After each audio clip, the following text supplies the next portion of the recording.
But the sun itself, however beneficent, generally was less kind to Coketown than had frost, and rarely looked intently into any of its closer regions without engendering more death in life. So does the eye of heaven itself become an evil eye when incapable or sordid hands are interposed between it and the thing it looks upon to bless. Fourth industrial revolution. My eye.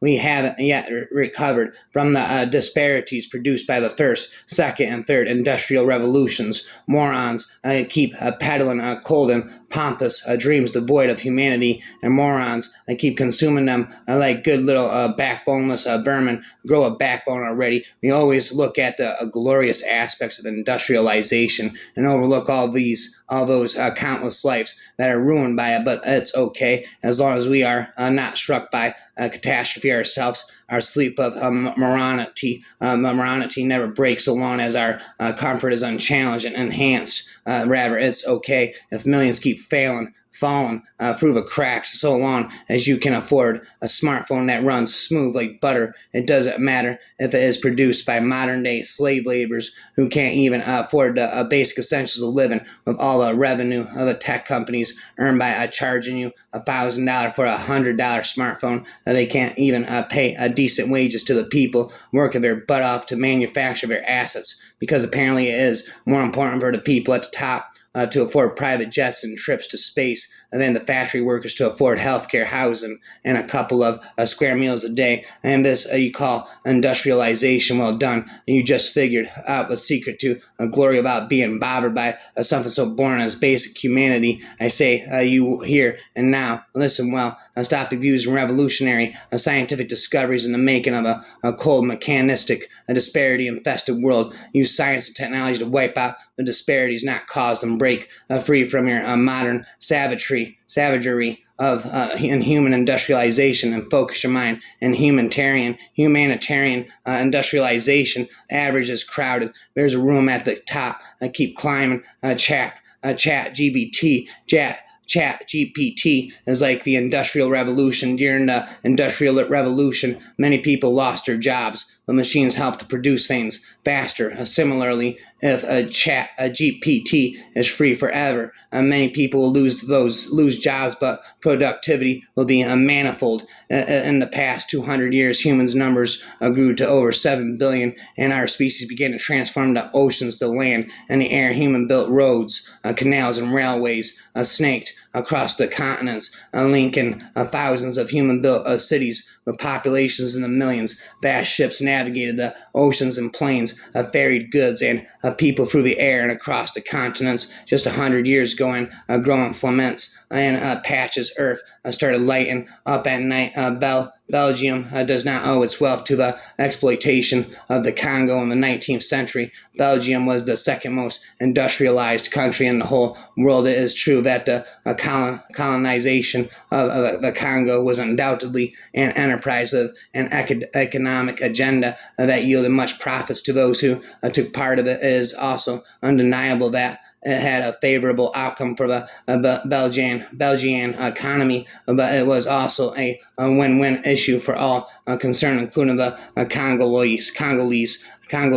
What have been made all but impossible by the industrial system is that men and women can attain a livelihood by doing what is both aesthetically and morally sound and economically and practically valid, by a means that allows them both intellectual and spiritual responsibility. Education has always played a critical role at every stage of the Industrial Revolution, a role that always changed as industrial revolutions change from the first, second, and third industrial revolutions. Now is another time for the education system not only change but transform in response to the demands of the fourth industrial revolution. Before us haven't perfected machinery, we are doing our best to make ourselves into machines. The Industrial Revolution brought forth a transformation in the lives of women as they moved from the domestic sphere into the factories, facing long hours of toil and challenging conditions. This shift not only altered their economic rules, but also laid the groundwork for a question of established gender norms.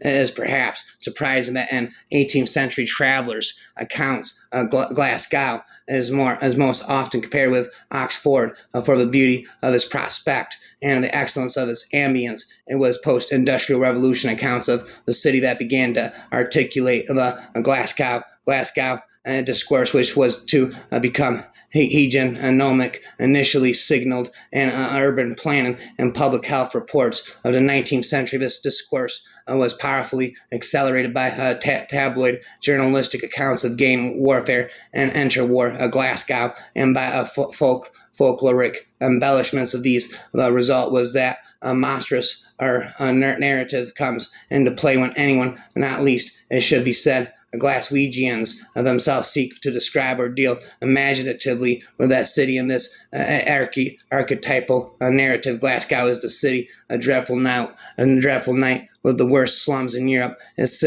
citizens living out lives which are nasty, brutish, and short. The milieu of Glasgow is so stark, so the narrative runs that it breeds a particular social type, the hard man, a figure whose universe is bounded by football, heavy drinking, and often a sectarian violence. The image of Glasgow, which beckons to any who would speak or write, or that city is one of men celebrating coming to terms with, or rarely transcending their bleak milieu in order of marginalization, if not exclusion. It's served on women, and truth though Robin found it was actually quite easy to put up with any degree of social unrest as long as one got used to looking away. Long after we've experimented with the final bizarre thing to feed cows, they will still do best eating grass. After we've exhausted the drugs, vaccines, and transgenic modification, our animals will still want to express their distinctives, live in historically normal habitats, and fill their traditional role. Long after the final gadget has been discovered, we'll still yearn for hugs, kisses, and personal conversations. When we've traveled to the last exotic place and finished participating in the last recreational or entertainment venue on our list, we will want a haven, and we will call it home. I'm surrounded by loving family, multiple generations. I'm surrounded by enthusiastic young people. I'm surrounded by land that I've watched heal over these last 50 years, from a worn-out gullied mess to a verdant pasture supporting popular poultry, cows, pigs, and rabbits. The intensity of my feelings springs from the intimacy of my knowledge of this place, its surroundings, the weather patterns, the seasons. I believe this is historically normal, and I convey that for others now to go be a normal person. Spending that's hurting, all the knowledge in the universe is hurting. I was hurting. Spend all the knowledge in the universe, a person. Even our best endeavors turn against us a loom that can do the work of 8 men should free 8 men from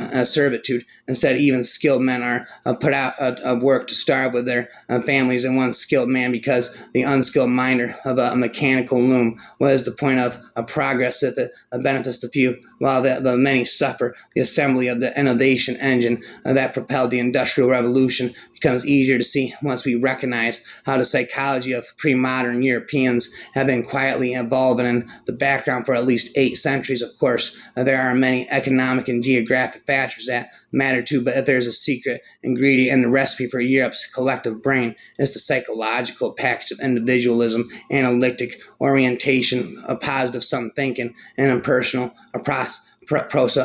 sociality that have been simmering for centuries. Nations and their economies grow in large part because they increase their collective knowledge about nature and their environment, and because they are able to direct this knowledge toward productive ends. But such knowledge does not emerge as a matter of course. While most societies that ever existed were able to generate some technological progress, and typically consisted of one off-limited advances that had limited consequences, soon settled down, and the growth that generated fizzled out. In only one case did such an accumulation of knowledge become sustained and self-propelling to the point of becoming explosive, and change the material basis of human existence more thoroughly and more rapidly than anything before in the history of humans on this planet. That one instance occurred in Western Europe during and after the Industrial Revolution. The industrial model is gone. Perhaps people are more than mechanics. Humans will stop acting like robots, cashiers versus self-checkout, and work will be strategic. And anything that doesn't require repetition, ironically, humans will become less robotic. Industrial revolution turned us into robots, and we will become more artful, thoughtful, and creative because we have to. Bots will do all else. We must always remember that the fossil fuel era began in violent kleptocracy, with those two foundational thefts of stolen people and stolen land that kickstarted the new age of seemingly endless expansion. The route to renewal runs through reckoning and repair, reckoning with our past and repairing relationships with the people who paid the steepest price of the first industrial revolution. Industry is not a sign of advancement. Equality is. I consider this is really the heart of England, said Clifford to Connie as he sat there in the dim February sunshine. Do you, she said, seating herself in her blue knitted dress on a stump by the path. I do. This is the old England, the heart of it, and I intend to keep it intact. Oh, yes, said Connie, but as she said it, she heard the 11 o'clock hooters, states a Stacks Gate, a colliery.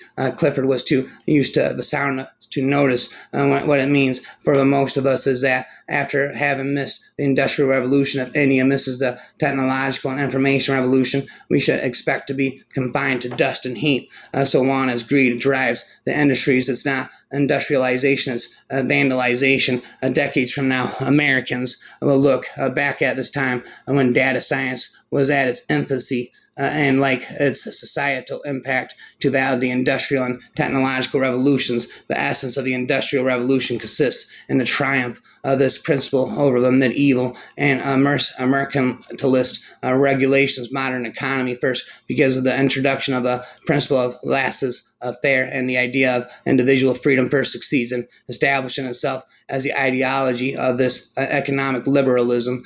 These connections do not, of course, prevent both the idea of labor and the idea of freedom from developing into independent ethical forces and from often being interpreted in a really idealistic sense, but to realize how small a part was played by idealism and the rise of economic liberalism, it is only necessary to recall that the demand for freedom of trade was directed above all against the skilled master in order to take away from him the only advantage he had over 55. The mere contractor Adam Smith himself was still far from claiming such idealistic motives for the justification of free competition. On the contrary, he saw in human selfishness and the pursuit of personal interests the best guarantee for the smooth function of the economic organism and the realization of the general weal. The whole optimism of the Enlightenment was bound up with this belief in the self-regulating power of economic life and automatic adjusting of conflicting interests. As soon as this began to disappear, it became more and more difficult to identify economic freedom with the interest of the general weal and to regard free competition as a universal blessing. To say that people weren't aware from the first of the effect of the Industrial Revolution was having on the nature and on themselves is to commit a falsehood. The story has been told innumerable times how the expansion of markets, the presence of coal and iron, as well as a human climate favorable to the cotton industry, the multitude of people dispossessed by the new 18th century enclosures, the existence of free institutions, the invention of the machines, and other causes interacted in such a manner as to bring about the Industrial Revolution. It has been shown conclusively that no one, a single cause, deserves to be lifted out of the chain and set apart as the cause of that sudden and unexpected event. In accordance with my duty, I do not pursue any selfish goal. The only favor I ask is to continue to put all my personal earnings to good use in the expansion of our foreign interests. What I have sought in Africa, what I shall find more and more if people follow me, that together with the progress of civilization is work for our industrial firms and consequently for their numerous employees. Infinity, the Industrial Revolution and its consequences have been a disaster for the human race. They have greatly increased the life expectancy of those of us who live in advanced countries, but they have destabilized society, have made life unfulfilling, have subjected human beings to indignities. Indignities have led to widespread psychological suffering of the third world, to physical suffering as well, and have inflicted severe damage on the natural world. The continued development of technology will worsen the situation. It will certainly subject human beings to greater indignities and inflict greater damage on the natural world. It will probably lead to a greater social disruption and psychological suffering, and it may lead to increased physical suffering even in advanced countries. Have sophisticated vocabularies, adequate occupied education, psychological conscious value, and everyone's included randomly conscious aggregate inquiry, interdisciplinary terrorism, industrial revolution, hypnotism. The changes are so profound that from the perspective of human history, there has never been a time of greater promise of or potential peril to a large extent. The millennial generation is set in consumer trends. We now live in an old, on-demand world where 30 billion WhatsApp messages are sent every day for days 32, and where 87% of young people in the U.S. say their smartphone never leaves their side at 44% use of their camera function daily 33. This is a world which is much more about peer-to-peer sharing and user-generated content. It is a world of the now, a real-time real-time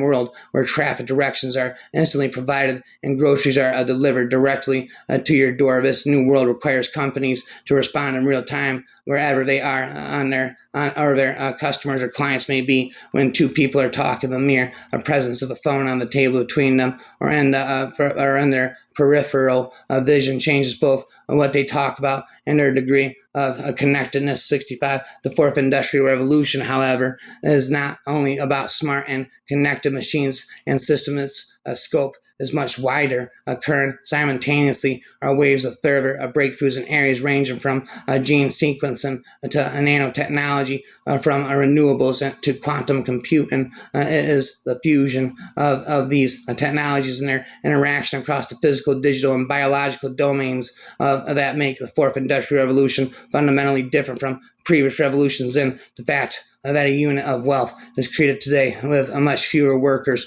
compared to 10 or 15 years ago is possible because digital businesses have marginal costs that tend towards zero. As all of these trends happen, the winners will be those who are able to participate fully in innovation-driven ecosystems by providing new ideas, business models, and products and services rather than those who can offer only low-skilled labor or ordinary capital. My concern, however, is that the decision makers are too caught in traditional, linear, and non-disruptive thinking, or are too absorbed by immediate concerns to think strategically about the forces of disruption and innovation shaping our future. On the societal front, a paradigm shift is underway in how we work and communicate, as well as how we express, inform, and entertain ourselves. It may be too soon to tell, but extrapolating from current trends indicates that mobility will play an ever more important role in society and economics in the future than today. This work indicates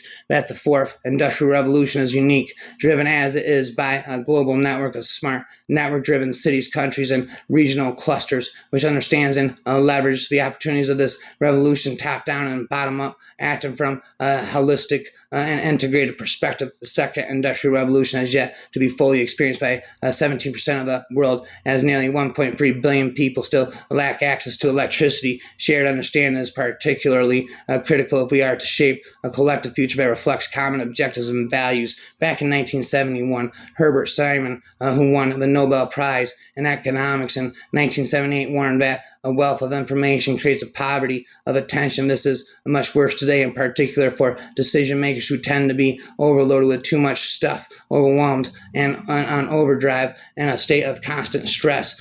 To a middle-class job no longer guarantees a middle-class lifestyle, and over the past 20 years, the four traditional attributes of middle-class status, education, health, pensions, and house ownerships have performed worse than inflation. Technology is not an exogenous force over which we have no control. We are not constrained by a binary choice between accept and live with it and reject and live without it. Instead, take a dramatic technological change as an invitation to reflect about who we are and how we see the world. The more we think about how to harness the technology revolution, the more we will examine ourselves and the underlying social models that these technologies embody and enable, and the more we will have an opportunity to shape the revolution in a manner that improves the state of the world. Technology is not an exogenous force over which we have no control. We are not constrained by a binary choice between accept and live with it and reject and live without it. Instead, take dramatic technological change as an invitation to reflect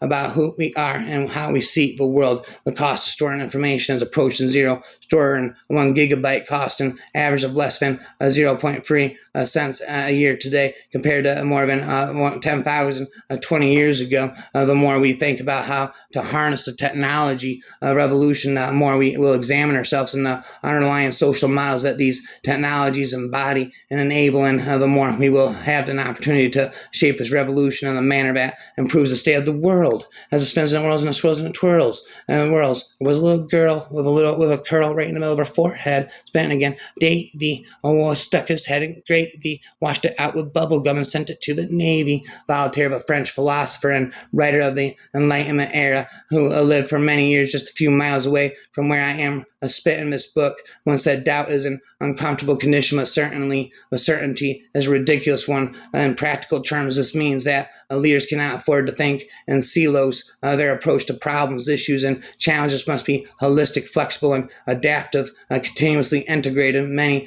diverse, interesting opinions, emotional intelligence to heart as a complement to, not a substitute for, contextual intelligence. Emotional intelligence is an increasingly essential attribute in the fourth industrial revolution.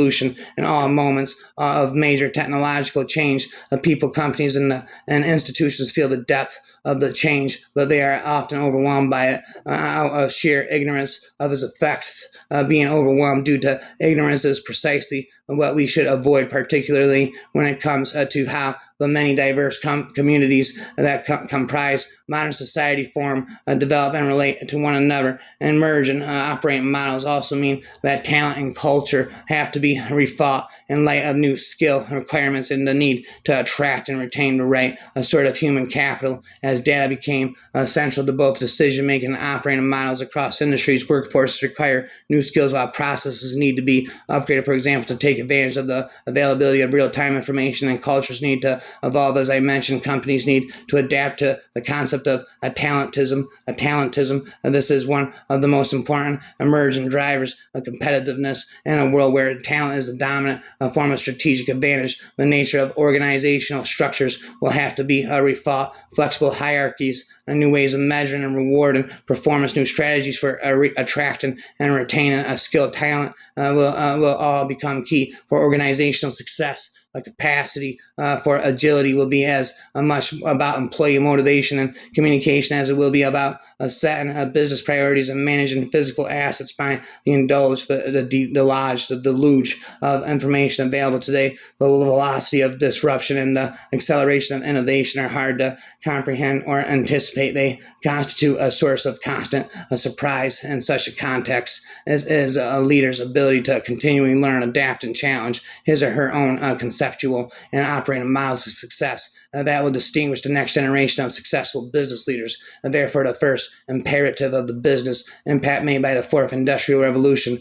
is the urgent need to look at oneself as a business leader and at one's own organization. Is there evidence of the organization and the leadership capacity to learn and change? Is there a track record of prototyping and investment decision making at a fast pace? Does the culture accept innovation and failure? A source steep shift technology tipping points and societal impact global agenda council on the future of software and society, World Economic Forum, September 2015. Blockchain and technology records for financial transactions made with digital currencies such as Bitcoin. It will in the future serve as a registrar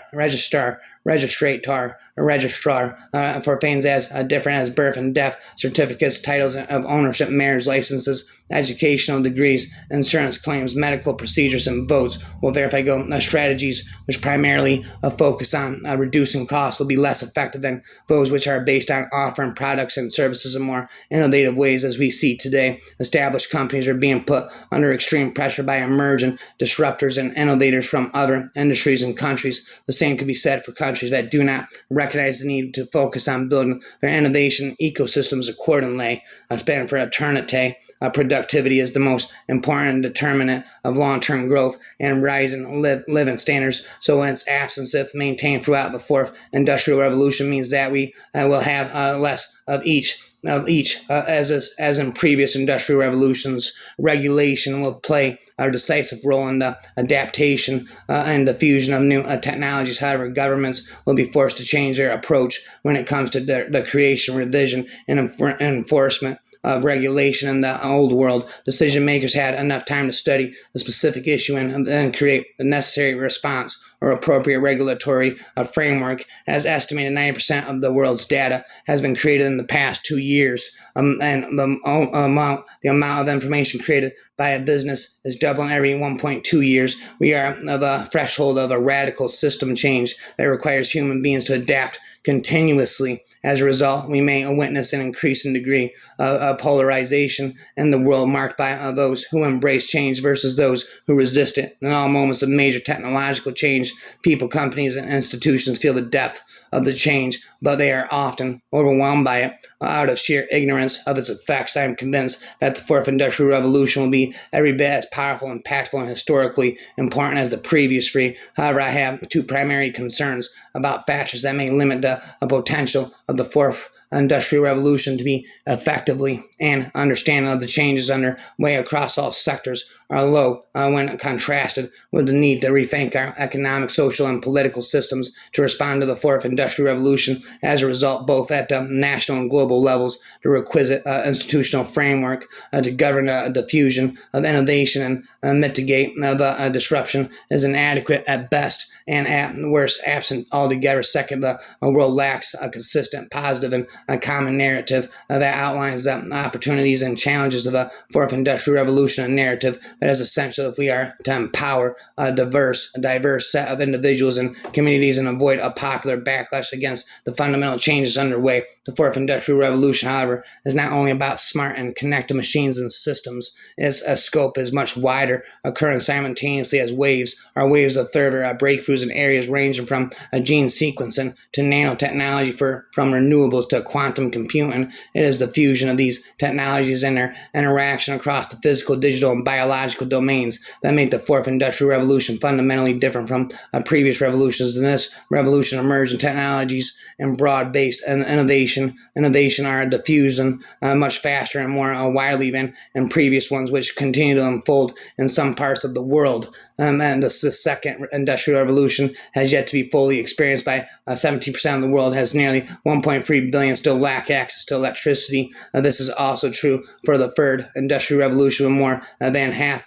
of the world's population, 4 billion people, most of whom live in the developing world, lack an internet across the spindle. The hallmark of the first industrial revolution took almost 120 years to spread outside of Europe. By contrast, the internet permeated across the globe in less than a decade, shaping the fourth industrial revolution to ensure that it is empowering and human-created rather than decisive and dehumanizing. Is not a task for any single stakeholder or sector or for any one region, industry, or culture. The fundamental and global nature of this revolution means it will affect and be influenced by all countries, economies, sectors, and people. It is therefore critical that we invest attention and energy in a multi-stakeholder cooperation across academic and social, political, national, industry boundaries. These interactions and collaborations are needed to create a positive, common, and hope-filled narratives, enabling individuals and groups from all parts of the world to participate and benefit from the ongoing transformations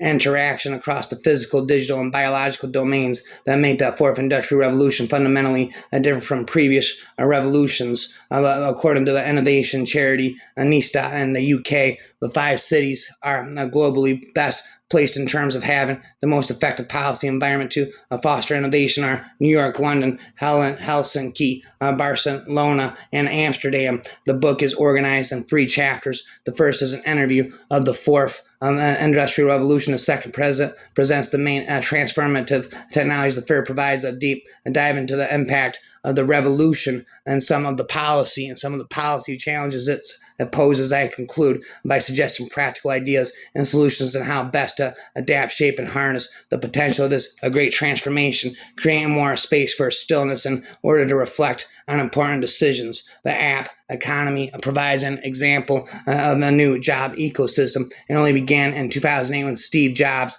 the founder of Apple, let outside developers create applications for the iPhone. By mid 2015, the global app economy was expected to generate over 100 billion in revenues, surpassing the film industry, which has been in existence for over a century. Busyness, industries, and corporations will face continuous Darwinian pressures, and as such, the philosophy of an always in beta, always evolving, will become more prevalent. This suggests that the global number of entrepreneurs and enterprise and company managers will increase. Small and medium-sized enterprises will have the advantages of speed and the agility needed to deal with disruption, innovation, equation, annihilation, disembowelment, decapitation.